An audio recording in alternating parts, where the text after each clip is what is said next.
皆さんこんにちは。とあちゃん24です。いつもご視聴いただきありがとうございます。今回はこちら、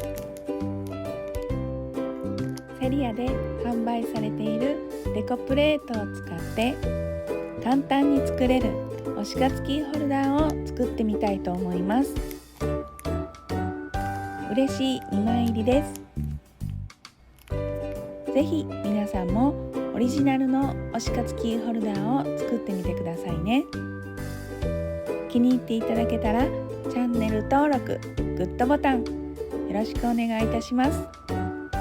それではとあちゃん24スタート。